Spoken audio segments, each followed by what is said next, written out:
Hello guys, so karon atong testingan ang combining fraction. So kaning combining fraction mo ni siyang mag plus or mag minus tag fraction. So example number 1, 2/3 plus 4/1 or 4. So pag naatay whole number, butangan lang natong denominator na 1.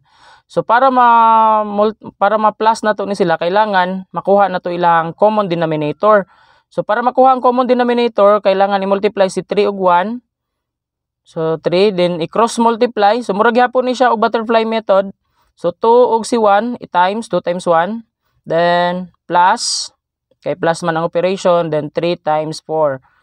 Again, ang denominator i-multiply ang duha, then i-cross multiply. So mahimo siyang 2 plus 12/3. So that is 14/3.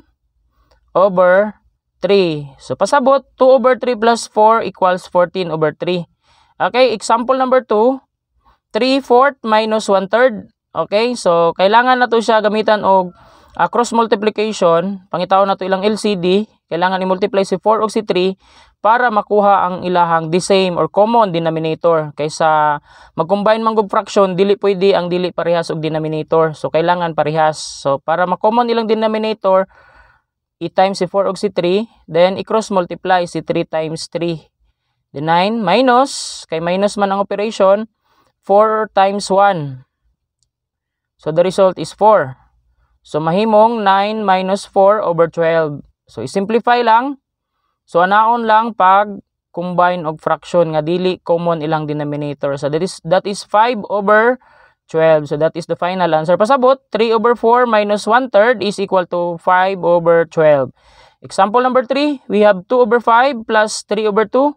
Okay, dili gihapon parehas silang denominator, kay kung parehas lang ang denominator, pwede na i-diretso plus or i-minus ang numerator o kanang ibabaw nga number. So para ma-common ilang denominator, i-multiply si 5 ug si 2, so 10. Then cross multiply 2 times 2. Okay, so mahimo na siyang 4. Then isulat nimo ang imong operation nga plus. Then 5 times 3. Okay, so ingon nani lang hinaut unta nani sa mga elementary nga subject nga math. So hinaut unta makatabang ni sa mga parent nga nasa elementary ilahang mga bata. Og napod gihapon ni sa high school, maskin gani sa college na So simplify, 4 plus 15 equals 19/10. Okay, next number 4.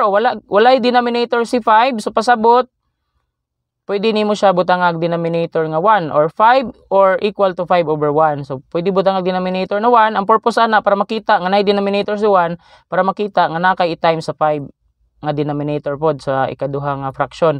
Okay, so i-multiply, then 1 times 5 equals 5, then cross multiply si 5 times 5 equals 25 minus, kay minus man ang operation, 1 times 2, so ang result na 2.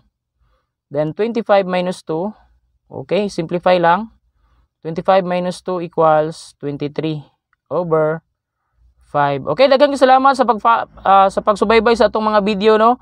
Ug hinaut unta makatabang ni ninyo, og paki-follow na lang pod para sa sunod na kong upload ma-notify dayon mo sa Facebook.